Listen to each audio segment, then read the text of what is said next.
and also an FDU alum. So before we get into this, I just wanted to kind of go through like who I am before we get into the career stuff. So you look up on here, like for me, it's all about family. So family first. My beautiful wife, like right in the middle, that's us at actually one of my customers' galas. So every once in a while we get to do something pretty fun for fundraisers and get all dressed up. And so then I have 3 kids. So that's Noah up there. He's my baseball player. He's 15 now and my size. But I love that picture. This is Ryland. He's 13 now and he does mountain biking. So does Noah. And then you have Vera, who's like, don't tell her, but she's the best athlete in the house. So she's 9 going on 13 or 15, whatever. But and then this is us trying to cook pizza. I think it was like during COVID, we got like a mini oven, and it turned out it actually looks like we like Texas maybe. So not so great the first time around, but we try to do a lot of stuff together. We're very outdoorsy family. And they're at the end of the day, like work-wise, like I'm gonna talk about this too, like they really keep me centered and balanced, right? Because no matter what's going on at work, everything could be on fire. I come home and I see them, it's like second shift starts and everything is all good. So, hi, how you doing? Hello, I'm Professor Collier. I'm sorry.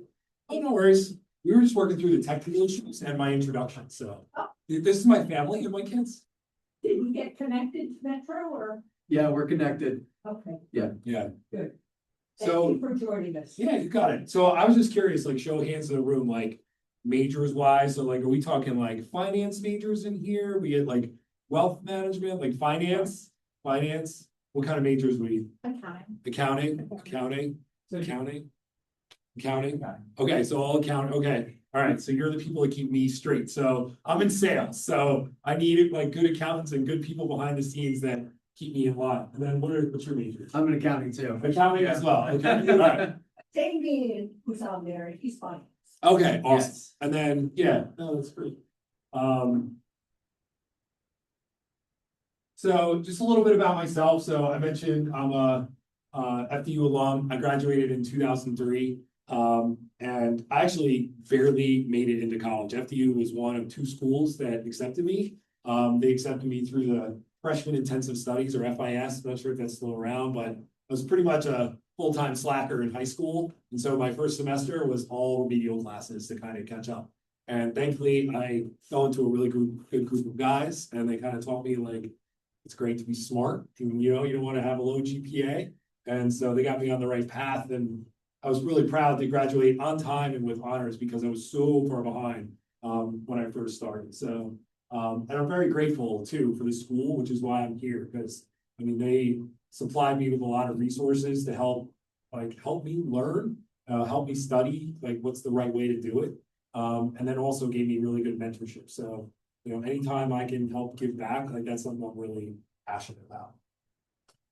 First job out of college, I was at Wells Fargo Financial. It was between that and AT&T. And I thought, well, I like money, so I'm gonna go and learn how to make some money. It was that simple for me, and I had 2 job offers, thankfully, coming out. But I was focused on subprime lending. So for anybody that's done research on the financial crisis, that is partially my fault because I was selling all of these terrible mortgages right out of school, had no idea that this was going to happen coming right out of school. But I did help a lot of people with their credit scores. So essentially what we were doing is saying, okay, you have 40,000 in credit card debt, which is hard to imagine, but it's true. You have your mortgage, you can wrap all that into one, help repair your credit, and it lowers your monthly payment. So it did work. Unfortunately, I saw the writing on the wall. And so New Jersey's really expensive. Like I grew up around here, I'm a Jersey boy. And I moved to Pennsylvania. So that was like my big pivotal moment kind of my life, right? Like is taking the chance and moving to Pennsylvania to work for the COVID back in 2005. So I kind of saw the writing on the wall with these mortgages that they weren't so good, needed to diversify. I got into the branches. So you walk in to open up a checking account, savings account, you want to get a mortgage, buy a house, investments, retirement. I was doing all the stuff, which was great, a really good learning experience. But I was there through the financial crisis. So if you've seen like recently the run on the bank, right, the regional banks where people were going after some of the smaller banks that were out there, and they were struggling financially. They were moving money using their phones, right? Because you can just do transfers and everything online. Back then, that didn't exist. So people were physically coming into the branch and pulling out $250,000, $300,000. And I was in the middle of all of that. So like, this is right around the time I was getting married, I was buying a house, and all this stuff was going on. So, and right around that time, I actually got tapped on the shoulder to work in the treasury division of Wachovia. So not selling treasuries, but we're going to talk about it, what it is. It's more cash management. And so very fortunate to kind of get out of the branches during the financial crisis, move into Wachovia, the treasury division, and start supporting large financial institutions. And then from there, again, really lucky. I was sitting in my cubicle, just doing my job. People were hearing me, what I was up to. And I got tapped on the shoulder to interview for a healthcare treasury sales job, which is what I do today. So, so I started at Wells and was there for 7 years. Went to JP Morgan, was there for 4. And then now I'm at B of A. I've been here for 3 years. All in the same role, similar territory. Each time I moved, my territory got smaller. It was kind of coinciding when we had more kids. So with 1 kid, I was covering like 1/3 of the country. 2 kids, I was covering like the East Coast. And now I'm covering like the tri-state with 3 kids. So it's been really good for my family because I want to be home, for all the sporting events and coaching and stuff. So I also want to make this like as interactive as possible. So does anybody have any questions? You can feel free to jump in at like any point. Like I'd rather like you ask some questions than me just like monologue the whole time. So any questions to start? I have a question. Go for it. So when you were job hopping to all these different companies, were you doing it just because you wanted like a change of pace, or were you looking for like a salary increase? Because I know that's usually how it goes. Yeah, a little bit of all of that. So I don't know if people heard the question, but it was, why the moves, right? Was it for a salary increase? Was it, for the family, right? Get closer. So for me, it was a little bit of everything. And what it ultimately comes down to is people. So a lot of my Wells team had left for JP Morgan because we were going through a lot of tough times. And so when they came calling, half my healthcare team was already over there. And I was pretty loyal. I stayed as long as I could, but eventually they made me an offer that I just like couldn't refuse. It was too good for my family. And then similar to half that JP Morgan team left for B of A. And so the same person that recruited me to JP Morgan, my boss, left for B of A to start a new team and brought me with him. So it's a lot about relationships. I wouldn't just go to any bank to answer your question. Like, it's not all about the money. There's regional banks out there that will pay tons and tons of money, but they make no investments in healthcare. So what does that do? Like, I can't go up to my large healthcare systems and say like, hey, will you bank with me? They'll be like, no, like we like you, but we're not doing that, right? So and there is some salary too, right? Like salary increases. So every time you jump, you do get bumps, and especially in the sales world. I think that's like one of the ways you can kind of up your compensation. But that, to me, that can't be the only reason. It has to be a good cultural fit. The people have to be there. They have to be dedicated to the space that I'm in. And then if the salary and stuff lines up, then I'll look at it. But I get calls and people reach out to me on LinkedIn all the time, offering me jobs and bigger pay. I'm just like, no, like not moving to Louisiana, like my whole family, like for an extra 50 grand. Like, no, thank you. So, but that's a great question. Thanks. Any others? Over. What was like the best advice that you gave for people back then that make you kind of like become a better student and a better, because you said that you had a little bit of trouble. Yeah, no, that's great. I think my parents probably, so my first semester, a little rough going away to college, didn't know how to study, was behind on all my classes. I got like a 1.8 GPA, and they could have just pulled me right out. But they said, nope, we know you can do this, and you just gotta like really figure out like what is it that is gonna get you to like that next phase? So, thankfully, my parents didn't come down on me like, you're an idiot, what are you doing? You're blowing all this money. So I think that's step one. Step two was, I joined a fraternity, and that fraternity was like, they had the highest GPA on campus, and like, you're not gonna pull us down, so we're gonna line you up with now he's a future doctor. So like, so they lined me up with somebody who pretty much said, like, you're not coming out unless your stuff is done. And so, again, I fell into a really good group of people. And third, this is what I've learned recently, now that I have kids, is that my oldest son, my wife, was homeschooling them, and she figured out that he was dyslexic, which it's genetic. So I call him, Mom, you know anybody in our family is genetic, that's dyslexic? She says, yeah, me. And there's all of her sisters too. And so I figured out I have dyslexia and ADHD, which my son has. Now we just figured out my daughter has it. And so it kind of explains some of the struggles early on, like school. Like I learned that I was gonna have to work twice as hard as everyone else to keep up, which in the role that I'm in now, which is sales, like twice as hard is what's kept me towards the top of every ranking for like my whole 14-year career. Cause I'm just used to like, I have to outwork everybody. I'll never be the smartest person in the room. So I have to outwork everyone. And so that mentality has like carried me the whole way through. Yeah, great question. I just have one question. The finance guy, all right. Yeah, but did you always know you wanted to go into sales, or was that just something? Yes. Yes, for sure. I was the kid who, growing up, like when we had to sell like M&M cases for like baseball, like I wanted to like win first prize. And like, so I've always been highly motivated. I've never been shy. I don't mind being told no. I just do all that stuff just rubs off of me. And when we were in the fraternity, we used to raise money for kids with cancer. We used to go just trolling around Morristown, knocking on everything. And that was my job. And like, I would bring my big brother out, the doctor, who was like, he wouldn't say a word because he was super quiet. And I was the one pitching all of these people. We would raise thousands of dollars. And so I just always knew it was a natural thing for me. It can be learned though, if you're interested. So I've talked to many of my friends in sales. My brother, who's a psychology major, is in sales, and he is absolutely crushing it. I think it's one of the, if you have the motivation and your people skills, I feel like it's one of the few fields that like you can really control your own destiny, because you just have to outwork people. I'm a little passionate about sales. So. All right, good questions. Move forward.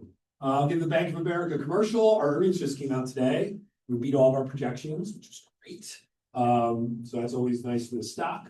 I'm not going to read all this stuff to you, but I wanted to just kind of go through. I actually looked at the earnings, and I added this slide today because I thought it would be cool just to go over like the 4 things that Bank of America does. So the first top left, consumer banking. So that's the branches, right? Going into the branch, open up your account. That's where I started my career. Anybody that's curious about finance and wants to learn how to manage money, that's where I'd recommend starting. It's awesome. You get so much experience. You see what to do, you see what not to do. The bank teaches you all that stuff. I have friends that I talk to that, they go to like Wealth 101 classes, and I'm like, I learned all that stuff in 2005 when I went over there, and it's paid dividends my whole life. Then you have wealth management. So sticking with the top, so top right. So again, consumers, but think about like your most affluent clients. Like these people are not walking into a branch. These people have millions of dollars. They probably own companies, and they need they need not only banking for their companies, but they need it for themselves, right? They want to be able to finance the second house down in Florida, the third house down in California. And so we work with them as well. And then you go down to the bottom. So this is more where I fall. So global banking is on the bottom left. So you'll see the lending, treasury, payments, investment banking. So that's more of what I do. And so I consider myself more of a specialist. So if you look at the global banking, I do 2 of those things out of all of them, right? I do the treasury and I do the payments. So that's like the 2 things that I do. both out of that. And that's where you're really dealing with corporations or not-for-profits or healthcare systems, all that good stuff. They have global markets, which honestly, I don't get involved with a ton of that. But it's more, again, on the corporate side, institutional trading, research, risk management, things like that. So that's all about B of A. I mean, we have 200-something thousand employees. One of my favorite things about Bank of America is this bottom line here. This is straight from Brian Moynihan, our CEO. He talks about driving responsible growth, right? And he was brought in, he worked for Bank of America during the financial crisis, but he was brought in and elevated into the CEO position. One of the first things he did is he looked at all the lines of businesses and he eliminated anything that didn't make sense within a certain risk framework that they put together. And they said, you know what? We're going to grow, but we're going to grow responsibly. One of the other things that like I tell a lot of my clients, again, it's about the culture fit. We kind of pride ourselves on being a fast follower, right? So we're probably not going to be on the bleeding edge of technology, right? We're not going to be the first one that comes out with a Bank of America Bitcoin. Like that's not us, right? Like JP Morgan is actually doing it. That is more their culture. I was there. They want to be first to market in everything. And we are more of the fast follower. Let's see what works, and then we're going to go do it. And honestly, it's more my personality because like I'm not the type of person that needs the fanciest iPhone that's going to go out to get the new PS6 or whatever it is, PlayStation 6. I'm not getting all that. I'd rather have last year's shoe model and save some money. So, I mean, this place for me has been a really good fit. And I'll get into it later too around like the work-life balance. So, but I really do love listening to Brian talk because I've been to the town halls with Jamie Dimon and he will tell you exactly what's on his mind all the time. No ifs, ands, or buts. And Brian is more buttoned up. He gives you like the corporate stuff. And it's interesting to see the various styles, right? Neither one's right or wrong, but like I can tell you I'm more of like the Brian. I'm not gonna be outrageous and do things that are gonna be on the bleeding edge. It's just not my personality. Questions on B of A?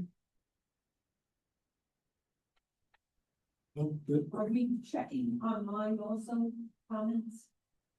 Questions from anybody online?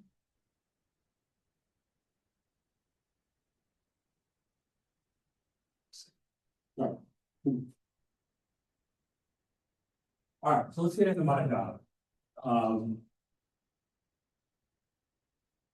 So I thought about this, like the core, like what is treasury, right? So I'm going to equate it because I cover healthcare, higher ed, and not-for-profits. So FDU could theoretically be one of my clients. They're not, okay? They're not. And so let's think about what FDU does, right? So one of the first things that we work on with clients is disbursements, right? FDU built all this amazing stuff when I was here. It was under construction. I was saying it to the person who walked me over. For the 4 years I was here, that field, the football field wasn't here. That lacrosse field wasn't here. This building we're in was not here. So all these things cost money, right? And they have to pay construction people. They have to pay electricians. They have to pay all these people, right? They have to buy books. They have to buy, I don't know. They have to pay for the security guards, right? They have to do payroll. Anything they have to pay for is a payment that's outgoing and what we refer to as a disbursement, okay? And so that's something I can help with. So I can help get you paid. I can help pay your vendors that you're bringing in to do construction and a whole host of other things.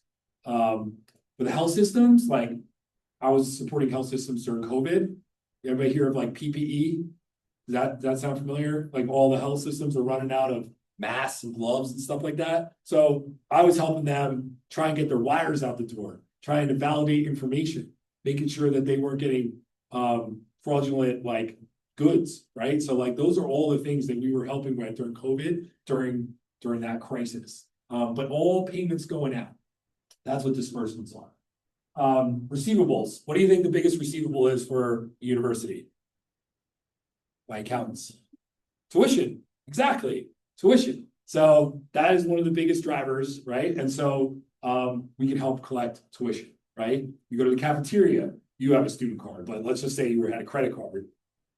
that could be me too, right? Online portal, you think of healthcare. If you have a copay, you gotta swipe your card and tap it. That's me. You have online portal. If anybody's seen Epic or MyChart, you logged into MyChart. So that's me too. I'm behind the scenes doing those payments. All the major health systems that you look around in New Jersey and Pennsylvania, most likely we're doing that. And then you have like people just don't make checks, right? So like people might mail a check for their tuition payment. So that could be me too. So we give our customers scanners. We say, scan this check, goes right into the account, or use your phone. So very like simplistic stuff. I think people, think of treasury as like this, oh my gosh, it's so scary. But like I try and break things down so that I can understand it very simply, and that helps me. And then that's how I'm able to teach. And then you think about, you got your disbursements, so you got money coming out, you got money coming in. And liquidity is all that money that's parked in your account, right? So for my accountants in here, right, you're trying to figure out, okay, how much money do I have in my account? And then you have to report it and reconcile. So you don't necessarily need to reconcile like a bagel, like that you bought. But it's really important if you paid your tuition that it's reconciled back to your name, right? So like if you mailed in a check and it doesn't have any information, they have to look at that check, see what your name is, and apply it to your account so you don't get kicked out of school. So same thing with healthcare. Healthcare is even more convoluted. I'm not going to go way into that, but I mean, patients get billed, right? And they owe a certain amount of money, but it's after the care. And so there's no getting kicked out, right? Like that's what's the challenges for healthcare, is that the model is, I mean, just when you think about it, is broken, right? And Mark Cuban has talked about that, where you're getting all this care that you haven't paid for or agreed to, and then you get billed for it. And now you have the hospital has to come and collect it. And that's where you see a lot of the health systems are struggling today, because they need to collect that money. All right. And then, so what I do, any questions on the products and stuff? Like, I know I just went through it really quick, but I'm happy to give, like, I'm an example person. So if any of that didn't make sense, or you want me to slow down, like, let me know. I can go through another scenario. What about you? Finance. Do another one. Do another one? Yeah. Okay. So not-for-profits. So I work with a lot of not-for-profits. Philadelphia Museum of Art, Rocky statue. Everybody knows that, right? So that's my customer. So they do a lot of campaigns. So they're looking for donations. That's me, right? So the people that are walking around during a gala or something like that, and they have those mobile devices, you can tap. I'm behind that, right? You have people mailing in checks. That's me too. So it's called a lockbox. So it's essentially a box that it's bank owned, and the donor is mailing in that check into like a massive center with all these checks, and we're applying it to Philadelphia Museum of Art. So that's another example. That's fun. I like to know examples. Real life stuff. All right. So where does the sales come into this, right? You think like every customer needs these things, like right? But if you look around, especially in North Jersey, there's a lot of banks that do this, right? A lot. And so my competition is Wells Fargo. My competition is PNC, TD Bank. You see in North Jersey a lot. Who else? JP Morgan. I mean, any one of these branches that you look around and see, that's my competition. And so we're all trying to figure out how we can sell our products to these customers, right? Even though they're theoretically the same. They essentially do the same thing. And one has maybe a bell and the other has a whistle, but they both are going to make noise. They're both going to get the job done. And so ultimately, what it comes down to is relationship building.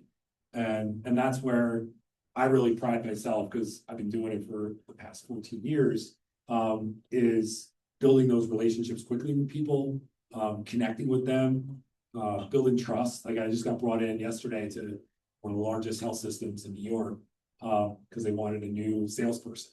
And I sat down, and for the first 30 minutes of the hour-long meeting, all we talked about was our kids. It's all we talked about. And I'm throwing out fishing lines, trying to figure out what we can have like, that's mutually interest, right? And so I'm talking about how my son likes birding, and all of a sudden her husband likes birding. And I'm talking about how my wife likes to read, and she likes to read. I'm talking about and we just, and for the first half hour, all we did was talk about our families and our kids and how we're gonna raise them in this time of technology and all that stuff. And so, and then we got into how can we help solve some of the challenges that you're having? And so I like to lead with industry knowledge.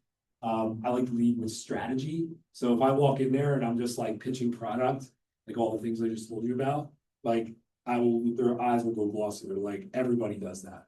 But if I can talk to them about a strategy to drive more digital payments versus check, that will get their attention, right? Or a strategy to make a better patient satisfaction score, because instead of having to sign with a pen during COVID, you just tap, right? That makes a difference. So those are all examples that like I used to bring during COVID. There weren't a lot of great things about COVID, but it did force our health systems and schools and everybody to change. And so a lot of things we were talking about for years, finally they were like, let's get rid of the paper, let's move to digital, all that good stuff.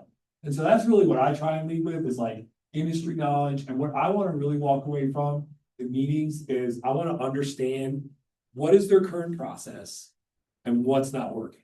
Like that's the two things that I want to know, right? And like if I can walk away from a meeting connecting with them on a personal level, giving them some insights as to what other customers are doing, and then understanding what they're doing, then I can go back in with advisory is like the big term now, but like you go in and you educate clients on what are some of those best practices to solve those pain points, right? And it's not just about giving them a check scanner, right? It's about how do I get this check out of the process completely, right? And so we're collecting online, which is a lot cheaper than collecting by a check.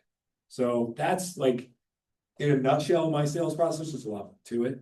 But for me, it's building that connectivity with my client, building credibility, and then just coming back with like a strategy and showing them how they can accomplish their goals, whether it's save money, reduce risk, generate more money, like any one of those things, I can help. I'm gonna take a pause there, so I need a drink, and then I'm sure there's gotta be some questions maybe on that.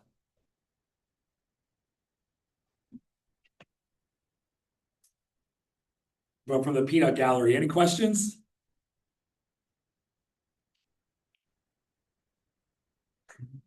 All right, we'll go. I'll ask you a question. Appreciate that. So, there's a lot of accounting people in this room. How can like an accountant fit in Bank of America? Like, are there any positions that you guys are hiring, player accounting forward? Like, what a career path for an accountant look like in Bank of America?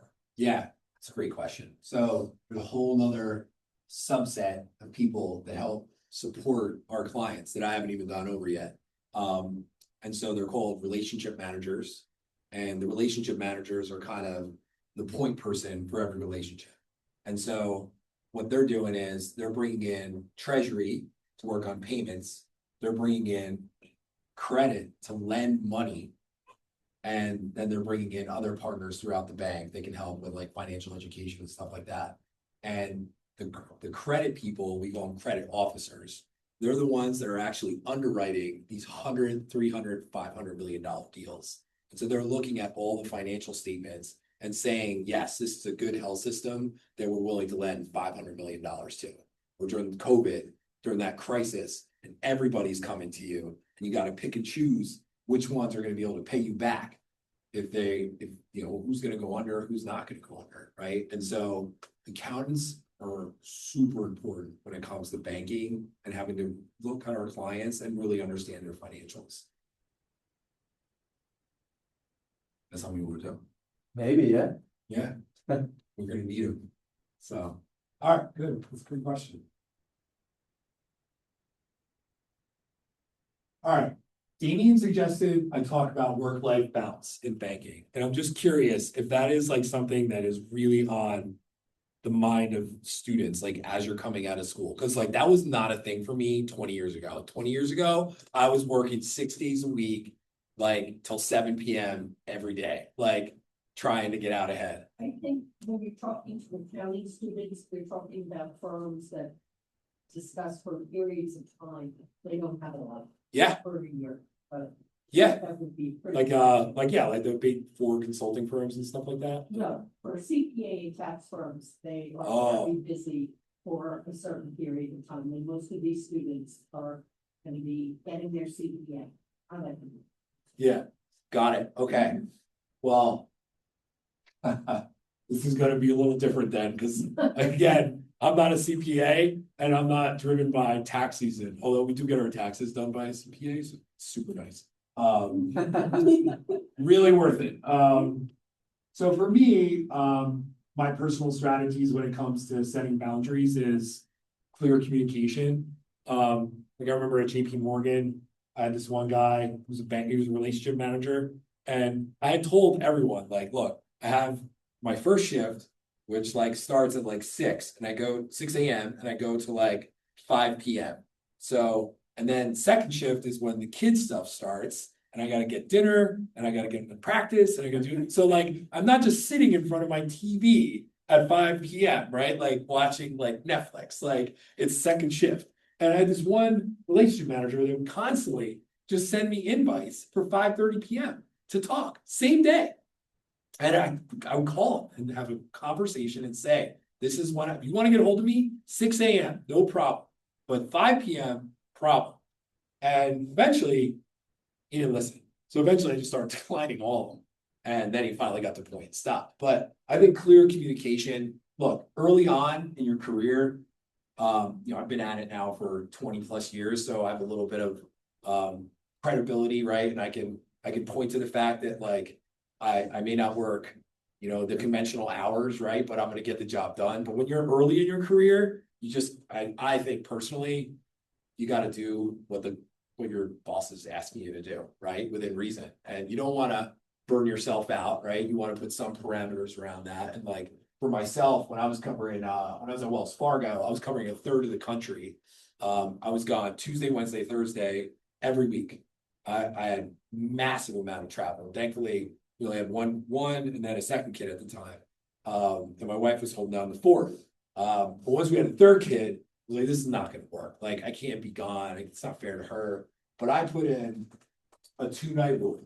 And so for me, I wouldn't travel more than 2 nights in a row in a week.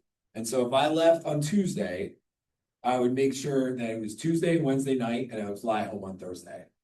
And if somebody said, hey, I need you if I was in Texas, then they're like, I need you in Connecticut on Friday. I'd say, nope, not happening. And I'd say, I will do a virtual call or whatever, but I've already traveled this week. I have home commitments.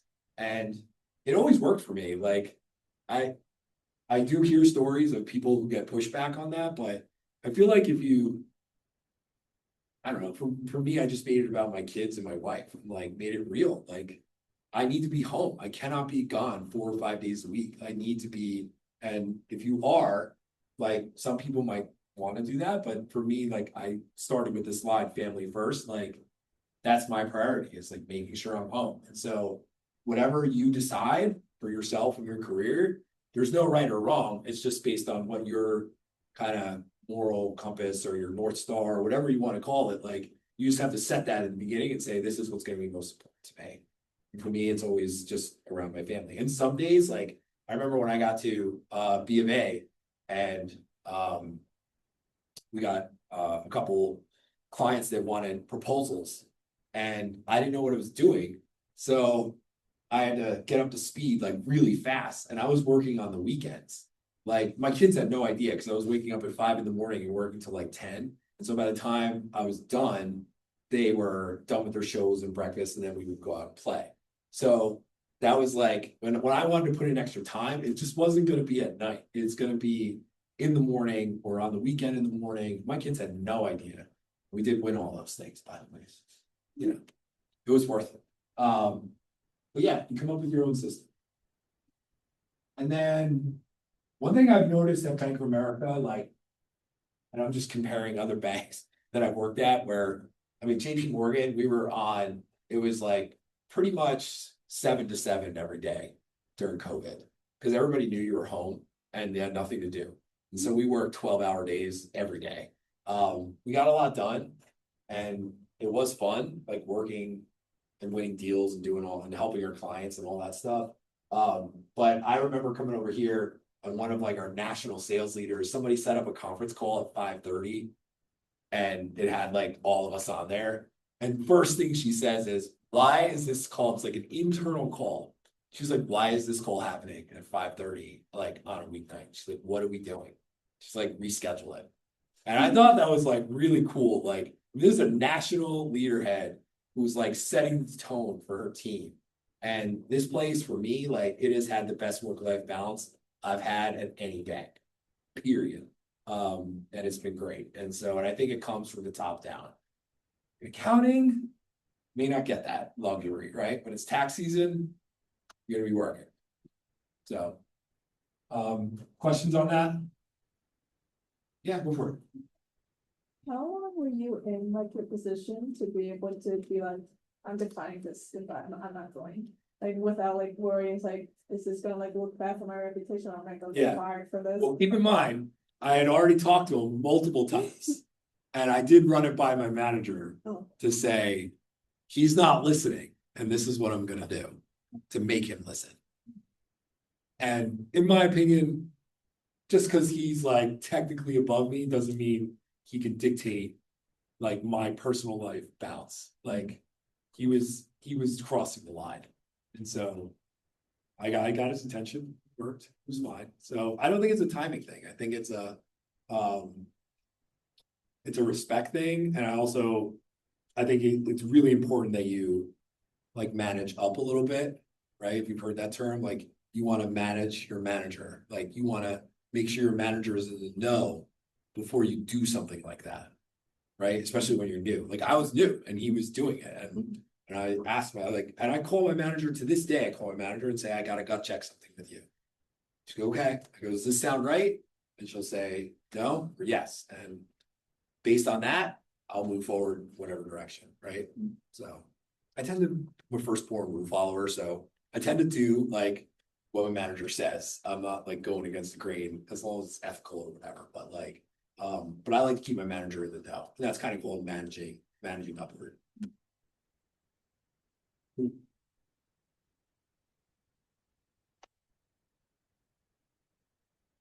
All right. Career advice for students. So I was thinking about when I was putting this together and I was coming in today and I was like, what do these students actually want to know? And like, what would I want to know? Like if I was sitting in your seats and it's, how do I get a job? Right? Is that like the number one thing? Right? Like I come here at least once a year and that's like the majority of the questions I get are, how do I get a job? How do I just get in? And so I was pretty fortunate that a headhunter through FDU got me some interviews and I was able to do pretty good in them and I had 2 good offers.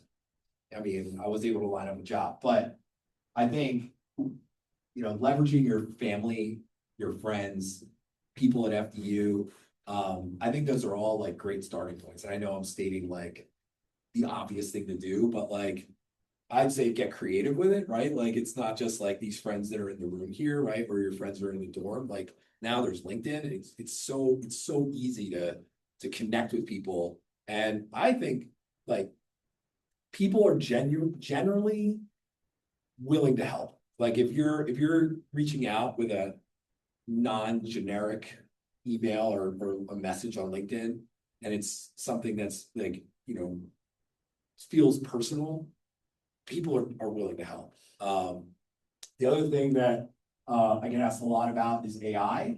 And so I'll admit, because we had Copilot that like all automatically assigned to all of us, like we have to start using Copilot. And I was like so skeptical. I'm like, I'm not doing this. Like, I don't need AI to tell me what to do. And now I'm like the biggest fan. Like AI put this presentation together for me. I did 10 minutes of typing, put it in there and said, send me a deck that's for students. And this is what I got. And I edited just a little bit and I was done. And so I'm a huge fan. And I personally don't think that AI is going to replace lots of people It's the people who are using AI or not using AI that are gonna get replaced. Like, that's really what my opinion is. And, you know, case in point, like, I have a sales analyst that helps support me. They build my decks. They look at trends for me on customer statements and all that stuff. I can load all of that into Copilot and tell it to do for me. And so I don't need them doing that now. I need them thinking more strategically and trying to solve problems that like customers aren't seeing. And those are the people that are going to keep their jobs. The ones that are just doing manual tasks that add no strategic value are not going to keep their jobs. And I think in accounting in particular, I think it's going to be really important, not just to know the rules and the regulations and stuff like that, but to be able to tell the story behind the numbers. And that's like what we talk a lot about with when we're getting ready to lend money to a health system. We have to bring it to like a review board.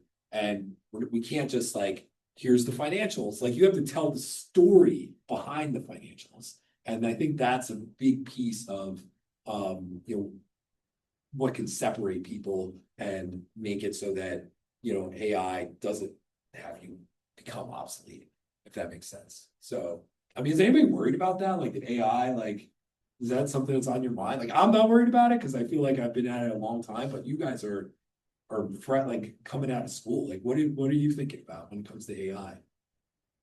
I think to be more used as a tool, I think there's definitely like the fear mongering about it kind of totally replacing everybody, but I don't really look at it that way. I kind of mostly look at it kind of the sense of like, you know, you use the calculator for a math equation. Yeah. Now it's kind of use AI for other things, you know what I mean? It's like, I don't think it'll ever get to That's a great analogy. yeah, I don't think it'll ever get to a point where it's gonna completely take over your job, at least not Yeah. my lifetime, I don't know. How are all of you using AI today? Like, how does it impact accounting and things like that?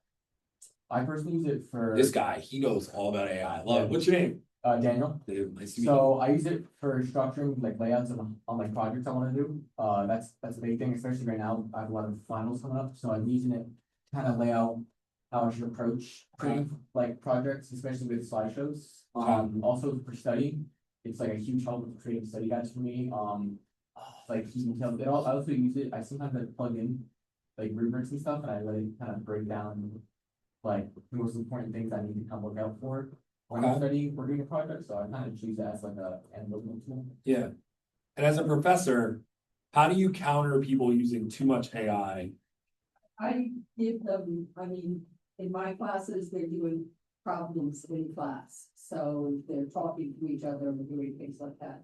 But I'm surprised some people in here haven't talked to you about their use of AI for the tutor bot.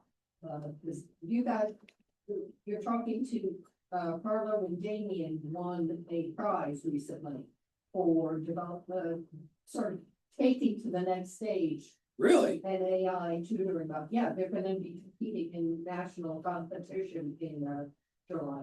That's awesome. Yes, it is. It's like Khan Academy. Well, Kinda, these, kinda. I know what Khan Academy is. Yeah. Yeah, it kind of is.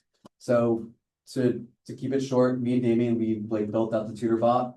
It like pretty much just takes like professor's work, and analyzes it, and then explains like how you need to solve the problem as opposed to like just like any random like ChatGPT search. Yeah. So that's what we're doing. Okay. and And it's we, iterative, so it goes step by step with us. correct.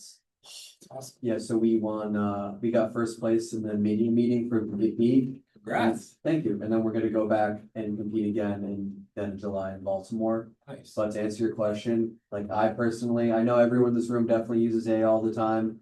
And like, I think you're right. I think people that don't know how to use AI are gonna get replaced. Yeah. But I do think there's gonna be some level of like, you know, jobs that are gonna be removed because of AI. Like that's inevitable. Yeah. But like, I think that it's really important to like get behind it sooner rather than later. Yeah, I agree. I mean, I talked to my big brother in the fraternity, the one that helped me out. He's a doctor, he's a radiologist. And there are CEOs that are quoted saying that is the area that they're going to start with is radiology. And they have found that the AI is more accurate than the radiologist. And I've asked my fraternity brother, you know, what do you think of that? He's like, look, man, he's like, I look at 300 things a day. 300. He's like, if it can take 80% of the work and then I can just focus on the 20%, the hardest ones, he's like, I'm all for it. all for it. You know, he's like, I don't know medical terms and stuff, but he said there's a lot of simple things that I can look at and diagnose in a few minutes, and then I have to write up a whole bunch of paperwork. And he's like, if you could take that off my plate and I can focus on the really, like, what is this? How does it equate to that? Like, and really study. He's like, that's what I want to be working on. So again, like, to your point, and I love the fact that you guys aren't intimidated by AI, because I think like your like generation, your realm is coming up with it, whereas like mine is like just getting thrust upon. Like, oh my gosh, now we have this tool, and I love that calculator analogy. I'm going to use that because like I remember like when I was a kid, like that was the cool thing to have. It's a scientific calculator or whatever. And you know, my parents would be like, "You're never going to learn using that thing," and I'm like, but now I'm like, "You're never going to learn using AI." So it's fine. It's kind of funny, but I love it. I think it's great. I mean, slow to embrace, but now that I've seen the benefits, I'm like getting there. Strong communication skills. I think this is, again, like going back to what we were talking about and telling the story with credit and the numbers and things like that. I think that's really important, but also how to have a difficult conversation, like that one example I gave about like you're scheduling calls that are within outside of my hours. Like I've told you this, right? Like to be able to have a conversation with somebody and not be afraid of it. And I have to do it all the time with customers. I have to have difficult conversations where they want to go down path A, and I know path A is not the right way, and path B is the right way. And I have to teach them why path B. And most of these people are more heavily compensated, more tenured than me. And so it's about asking the right questions to get them down the path that they kind of come up with their own, like, okay, I can see where you're going with this. And now I'm answering my own question, right? I do it with my kids all the time on a much lower level on why they need to wear a helmet or why it's, you know, why they need to work both ways. Like you ask kids like simple questions, but when you get into the working world, right, you're trying to convince people that again are probably outranking you, out tenured, all that stuff. But if you know better, it's about how you can approach them and having those skills. Like I think that's what separates a lot of the people that I see at Bank of America and all the other banks is there's lots of smart people out there, but the ones that can communicate clearly are the ones that can really move ahead. Cool. And I put out here geographic flexibility. So again, I get asked a lot when I come to these things about how people can separate themselves. There's a lot of folks want to work on Wall Street. And I'm like, well, like, and I went to FDU, so I can say this. I'm like, you're at FDU and you're going against like Columbia, New York Presbyterian, like you're going against like, you know, all these NYU, like it's going to be hard to stand out. And not that you can't stand out, but it's going to be hard, right? And so for me, like I moved from Pennsylvania and I work in Delaware. It's a lot smaller pool in there, right? And so that's how like I built up my experience, and now I can go wherever I want because I've built up the experience. Starting out right out of school and trying to go compete with 50,000 people that are all trying to go be a New York trader and be the next, you know, big thing is going to be very difficult. Also, I've been talking to some of my clients about how they hire, and just going back to AI, I just remembered this, like when you're applying for jobs, you'll probably come up with an app for this. But looking at the job description and what they want and lining your resume up with those keywords. So like you have your stock resume, but then you have a resume for each individual place you're applying for that has custom keywords in there. So when they use AI to narrow down their searches or their fields, yours is the ones that's going to pop up, right? Because yours is the keywords that are happening. So I don't know if anybody's heard of that or anything, but that's just one suggestion that you guys are like, yes, we've all heard of that. We all do that. So what's on your minds? Like how are you all looking for jobs and like networking and things like that? These meetings, Yeah. yeah. What about outside of these meetings? Well, I mean, there are career fairs and there's handshake, so I know like a lot of students take advantage of that. Yeah. But I feel like definitely like the best avenue of networking that we have is like this right here. Yeah. The meetings every week. Yeah, Because it's one thing sending an application in, just having like a name, but it's another thing, getting face-to-face yeah, contact and having someone remember you. agreed. That's why I always try to push everyone to like, hey, come to the meetings, because you never know, you meet the right person, you get a job, so. Really great. What about my accounting people? How are you networking? Oh, finances first. Love it. What's your name? Juan, Juan, nice to I'm meet you. graduating May, so what I've been doing is, Pat Wire. Yeah. You know, Yeah, I stopped by before Yeah. us, yeah. yeah, but, she loves us to often connect with the alum and reach out to them first. Yeah, And ask them for advice before applying to their company. yeah, That really helps connecting with other people, recently with those like. Yeah. Yeah, Pat's a great resource, so she really is helpful with that kind of stuff. To me, it has taught me a lot, applying and going to conventions, like related to what I want to from. oh, conventions? Conventions. That's a good idea. So that's always taught me a lot, kind of put the thing on my resume Yeah, that are like specifically like CPA, like, yeah, team.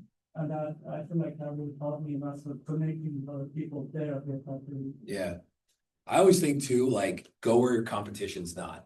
To me, that's always like a great way to separate yourselves. And you would think like in healthcare, like it's all blood and guts and just like nurses and doctors and things like that, but they have an army of accountants and they are so short-staffed right now. It is, I've won, he's like one treasury guy who he's been trying to retire for 5 years, and every time they hire somebody, they quit because they can't find the talent to replace them. So if anybody here is interested in healthcare and wanting to learn more about like, especially accounting in healthcare, I mean, most of the CFOs that I work with started out as CPAs, and like they all have them.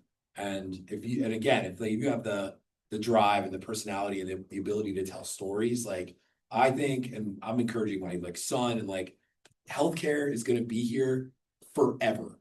Like it makes up, I think it's 22% of GDP. Like it is to me, it's the field to be in because it will always be there. And and to me, it's also recession proof, right? Like no matter what, people are going to need healthcare and people are going to need accountants to reconcile payments to all that stuff. So there's definitely a field for that. And if anyone's interested, I'm happy to make lots of connections for you. cool. All right, we're almost out of time, so I'm just gonna wrap quick. So we do, I can send this deck over to Damien as well. We do have some summer analyst programs, 10-week internships offering rotations in treasury management. I'm more familiar with this middle one right here, the Global Payment Solutions. So these are people that I work with. So it's like a 10-week internship program during the summer. And then out of school, you come out and it's an 18-month analyst program. And it moves you around to all these different areas within treasury. So you'll get to sit with me, you'll get to sit with credit, so you can figure out like how do you lend money to these health systems or higher education places. And you'll sit with the relationship managers to figure out if you want to be one of those people. Like it's really neat to me. Like and my manager I know is heavily involved in this middle one. So if anybody wants more information, again, just reach out to me and we can make connections and introductions and things like that. And I kind of wanted to just end with like personal growth, and I get asked a lot about like what books I read and like what I do for education. And I feel like there's so much free stuff out there now, like so much. My wife has a library card, and we can download all these books digitally onto our Kindles for free. You have a mountain of podcasts that are out there on Spotify or any number of these things that are, again, all free. So these are a couple of, I look at like the pyramid, right? Your foundation, like some influential books that I've read, like Extreme Ownership, books written, that's a book written by Navy SEALs. Gets you, for me, like I feel like a lot of life is just mindset, right? And he's a big discipline equals freedom type of guy. If you're very disciplined, then you can have more freedom to do things. So that's been really influential in my career. If you're interested in sales, this is Sell Without Selling Out. I've run a book club on this. Probably one of the best sales 101 books I've ever read. Like, it will let you see like how successful salespeople approach their clients. And one of my favorite parts is he just talks about like being authentic and being yourself, and like no matter what you're pitching, you never want to lose that, which I love. And then this book changed my career. It's perfect. I started out reading off of pitch decks, like just literally reading, and everybody would just say, you gotta practice more. You just gotta practice. I'm like, how? Like, and so I got this book because I'm like, I have to figure out a better way to do this, or I'm not gonna sell anything. And so it really breaks down like a couple different principles on how to communicate, how to practice. It gives you a process and a structure and a formula. And after I read that book is when I started seeing my growth trajectory. It changed. I recommend it to every single person that I mentor. And most of them come to me, are really smart. There's that like Bank of America. They're really smart. They're very driven. They just don't know where to start. And I say, read this book, and you can see like the one guy that I started mentoring last year. I just looked him up today. He's like fifth. He's fifth ranked out of like 40 people on the team. He was at the bottom last year. So it's pretty cool. And then I listen to the podcast. So Becker's Healthcare. Again, if you're looking to learn more about healthcare, like that's something that I listen to quite often. They interview CFOs, CIOs, all these different people, innovators, really good stuff. And then I listen to a lot of sales influence podcasts. So like Victor Antonio is awesome if you're into that kind of thing. And then my personal favorite, this is not business related, but How I Built This. I make my kids listen to this whenever we do long car rides. So it's about entrepreneurs who started businesses. And you learn some really, really great lessons learned from these entrepreneurs who have messed up. And the key themes that I always pick up on is that there's going to be a setback, and they're going to get a lucky break, and they got to pounce on it, right? And one of my favorite parts about it is that at the end of every podcast, they ask the entrepreneur, do you attribute your success to luck or hard work and expertise? And so I'm curious, just by raising hands, like who thinks like luck, like they would rather have the luck? And then who hard work, expertise? Yeah, so I think it's both. Most of them say both. You need to work really hard to get lucky. I feel like that's been my whole career, is just outworking people and being in the right place at the right time. The best answer I've ever heard is recently. And the guy said, he gave an analogy. He said, I was getting on this bus and I went to make a payment and I wanted to use my credit card. So I wanted to tap and go. The bus driver said, it's not working today. And he's like, all right, what do I do? It's like, how can we make this right? It's like, I don't have any cash. It's like, don't worry about it. Just go sit in the back. Next guy gets on, goes to tap his card. Oh, sorry, it's broken. Oh, screw you, da, da, da. Starts yelling at him, screaming at him, gets kicked off the bus, right? And so the first guy, the entrepreneur, really lucky, right? Second guy, not so lucky. But it's really like how you react to things, right? Like you can only control how you react to everything that's going on around you, right? Things are going to happen that you're not expecting. And if you can react positively and look at things in that positive mindset, then I think a lot better things are going to happen. So with that, I'm just going to open up for questions, and I just thank all of you for your time today.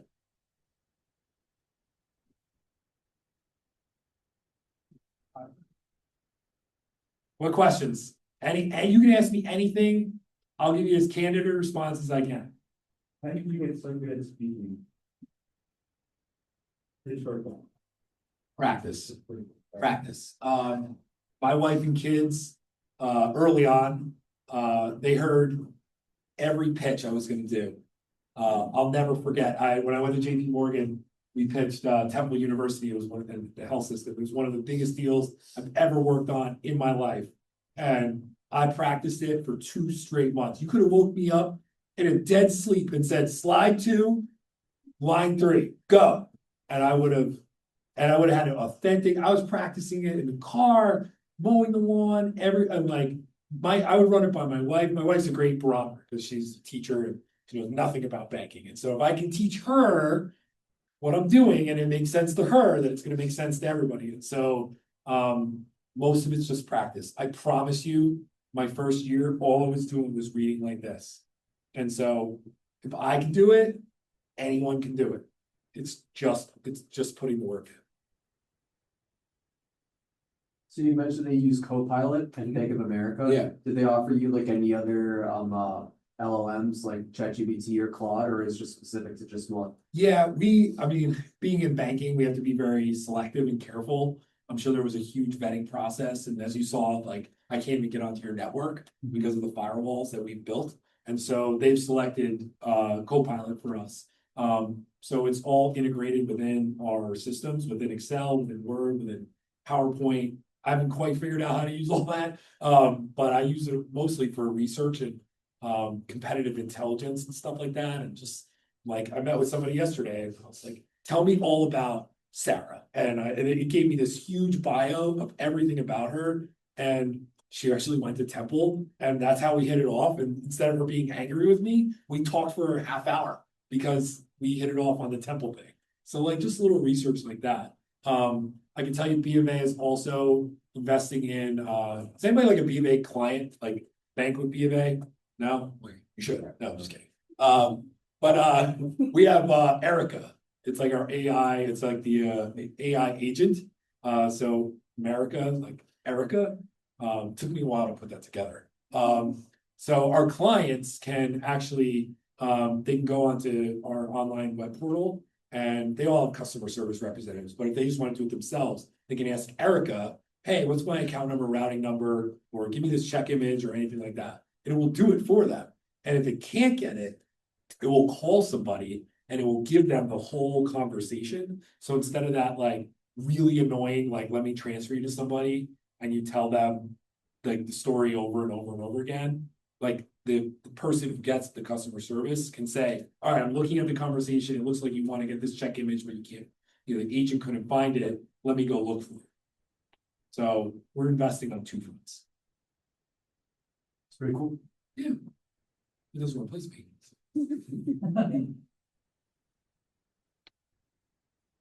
You started using AI for your personal life, like sometimes I use time manage a certain, I have more things to do. Use it personally or not? You're gonna laugh how I use it. So I coach my daughter in softball. And so I asked what a good name would be for our eight-year-old girls softball team, and our color was pink. And it said the Bubblegum Bombers. And the girls loved it. And then I said, create a logo for me of the Bubblegum Bombers, and it did. And I said, and then find me a place that can make this into a sticker. And it did. And I ordered it, and it was awesome. I mean, and everyone, oh, who designed this? And I'm like, I mean, I told them my wife did it. Like, she was the one that did all that stuff, not me. But like, I was like, yeah, my wife designed it. And she's like, no, she's like, ChatGPT designed it. So I try and like make her look good in these scenarios. But yeah, that's one that I used it for. I just used it for weight loss, actually. I was like feeling, I just turned 45 and I was feeling like way out of shape. And I was like, I'm working out, everything's the same. So I started asking ChatGPT, like, why am I overweight? And it made me answer all these questions. And it turned out I was eating too many calories. I was eating good, but too many. I was eating like 2,500 calories a day. So I was like, give me a weight loss plan that will make me lose 30 pounds by my birthday. And it said 1,600 calories every week, high protein, high fiber, all that stuff. I did it and I made my goal. And so like, that's just another, like, I didn't hire a food nutritionist. I was like, I'm not paying somebody. I know I'm disciplined enough. I just need to figure this out. And it's helped. So Yeah, it's a great question. What do you two got? Come on, you've been quiet. What skills have like helped you most in your career?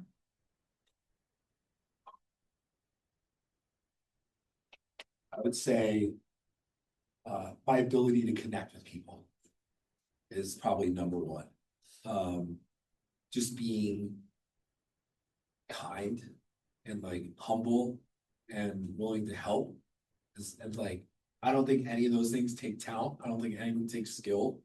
But like I remember when I was moving from New Jersey to Pennsylvania and the hiring manager, they had us take like this test to see if we were a good candidate. He's like, you failed the test. And I was like, great. He's like, but I'm gonna hire you anyway. He's like, because I love your enthusiasm. And then when I went from the branch into treasury, my hiring manager said, you don't know anything about treasury, do you? I go, no. She goes, that's fine. She goes, I hired you for your attitude. So to me, it's more about like the soft skills than the technical. Because the company will teach you the technical stuff. I'm not saying you don't need to know anything. Like I have learned a lot over the years technically, but without the right attitude, without the right enthusiasm and energy, you probably won't get your chance. A great question. AI, what do you got? Would you say reading Pitch Perfect, would you say that translating to other things in your life, like how you kind of pitch yourself to people? Absolutely. Yeah. Here, trying to convince 8 and 9-year-old girls to, swing the bat, right? keep their glove up. It's helped with my kids. My son is 15. We've had some difficult conversations with him. Just about life and decisions. And he's a really good kid. But really good kids like need to figure things out. And so it's helped me boil one of the principles in there. It's called the pasta principle, which I love. It's just about boiling the message down to its simplest thing. Like if you can say it in less words, the better, right? And one of the things I taught my kids is a positive one, right? He's a mountain biker. And I said, you are what you eat. You get a big race coming up. So you are what you eat. He goes, what do you mean? I go, well, I see you eating a lot of Doritos and stuff. So do you think that's going to help power you through this state championship? And he's like, no. And I was like, well, what do you think would? And he started eating better. And I never said anything again. But then he got first in Pennsylvania. And he told me, he goes, Dad, I didn't eat a single piece of candy for 3 days leading up to that race. So it's like stuff like that. It's a proud dad moment, right? Really proud dad moment where it's sinking in. It's sinking in, But yeah, I think it helps on the personal side as well. Just, be able to communicate, and it helps with our kids. It certainly really does. You've been quiet. Yeah, I have a question about what stands out, would you say, with younger people, this upcoming generation, but either positive or negative, because a lot of people think that our generation with AI is more lazy or less. It's just different. Is there something that would make one of us stand out to you or anyone? Yeah, I would say that's an amazing question because I'm a sales analyst. I've always had one in my 14 years. I have gone through dozens of them. Not because I'm mean, but just because they either make it or they don't, and they either get promoted or they don't. And so I would say the ones that have made it and the one that I have now compared to the one that I had last year, it was awful. Just being real, he was awful. The worst I've ever had. But the difference between the two of them is their willingness to be uncomfortable. Being comfortable, being uncomfortable is it's a skill. And I actually have an email. I sent it literally right before I came in here. I checked my email and this customer came to us. It's this big technical thing. And I know how to do it, but I want to see how my sales analyst is going to handle it. And I email her, I say, can you handle this? And she goes, I'll do anything for my customers. And I wrote back, I was like, that's right. And I sent it to her manager. I said, can't teach attitude. So I mean, she's new, but she's great. I mean, so great. The other person, I mean, I would explain things to him over and over and over and over again. He just would never get it. And it was just, he wanted me to do the work for him. And so I'd say like, you know, especially coming out of college, right? Like you're gonna be uncomfortable like probably 90% of the time. And first year is just gonna be surviving until you get through it. And then once you get through it, you'll be looking at the next person who's coming in and you're like, I made it through this. So great questions. So I know for accounting, some accounting firms have really strict hiring cycles, like it's usually like a year or 2 years out in advance for hiring. Yeah. How does it work with Bank of America? Is every year it's a hiring cycle or it's by quarter? Yeah, we definitely, Brian Moynihan has talked about how he does not want to fire people. He does not want a workforce reduction.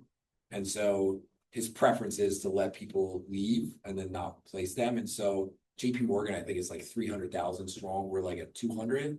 We do that on purpose because we don't want to have too many people. And then, recession hits and now we got to let everybody go. Right. And so I don't want to hear people like some people complain about how much work they have. And I'm like, dude, you don't have 2 jobs. You have none. Like everyone has 2 jobs or 3 jobs. Like I have my job and then I run a sales boot camp and I run a book club and I do this stuff. Like we all have multiple jobs. Like that's just the way it is, right? It's 40 hours in the week. It's a lot of time to fill. So, but there have definitely been hiring freezes and they're usually in the beginning of the year. And this is my conspiracy theory. It's because it coincides with bonuses. Bonuses are paid in like the first quarter. And so like, we don't want to hire, we'd rather the people that we're going to hire get their bonuses from their old company and then hire them. That makes sense. So we don't have to pay them a bonus, like to make up for the fact that they left their old company. You see what I mean by that? Mm-hmm. So that's what I've seen on our side. Is the first quarter is almost always but now like we're in April. Yeah, we're hiring 2 people on our team. Like I just got a call today. One of them was my referral. So pretty excited. She just got her offer. So yeah, but we're constantly recruiting. Like just because there's a hiring freeze. Like I introduced this person to my manager in February, and 2 months later she's getting an offer. So there was a hiring freeze when I introduced her. It's no problem. So, but I had 2 years. That's a lot. I haven't heard of that. Yeah, like Deloitte, I think they're taking applications for 28 now. Yeah. Like 27 already closed out. Like I already sent a couple applications for 27 for other firms. Yeah. But like you got to be like really on top of it, like a year, like 2 years out in advance, or you just miss your opportunity. That's crazy. Yeah. And that's where some of that discipline comes in. I actually know someone, she's a really good friend of mine. She's a former, she's an FDU alum as well, works at EY. So if anybody's looking to get in there, I should actually put her in touch with Pat. I should do that. She's super smart. And she's been there a long time. But she's not an accountant, she's more on the sales side, but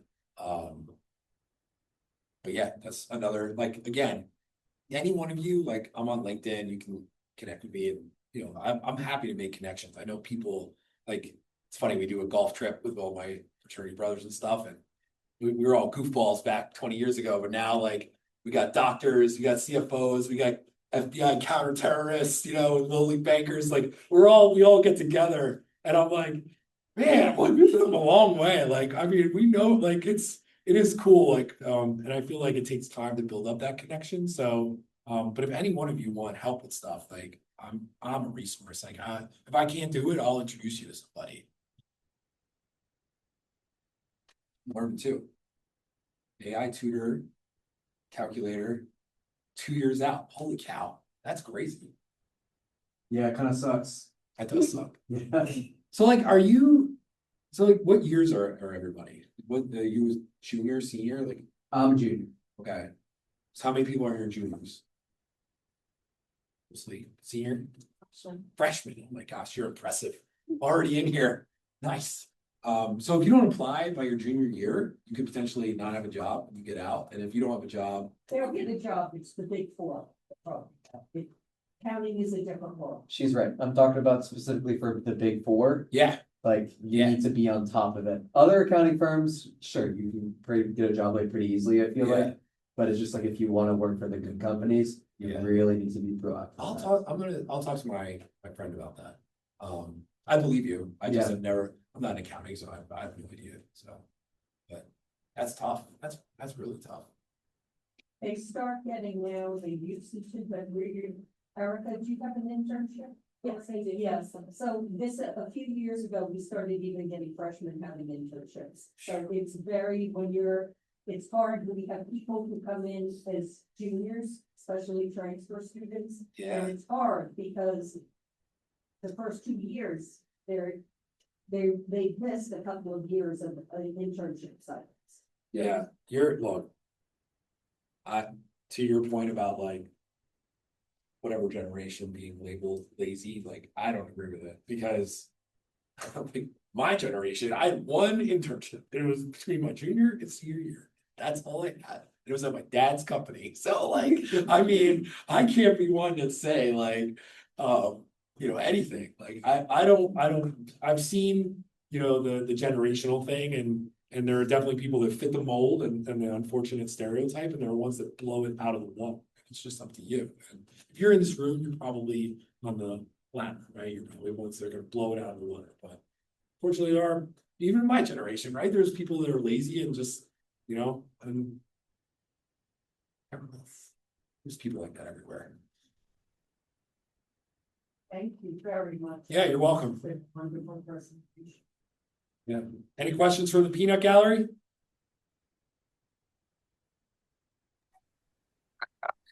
I don't think we have any Anybody? questions, but I know you can't see me, Bill, but I really wanted to thank you for coming in today and speaking with everybody. Yeah, you got it. My pleasure. All right. Thanks, everyone. Thanks, Bill. And I do not see him on, but for Hello. those of you guys that are on the call, real quick, I'm about to share the QR code. And for those of you guys that are in the room also, just scan the QR code so we can keep track of attendance. Just give me a second while I pull it up. Carlo, I had a quick question. Yeah. So is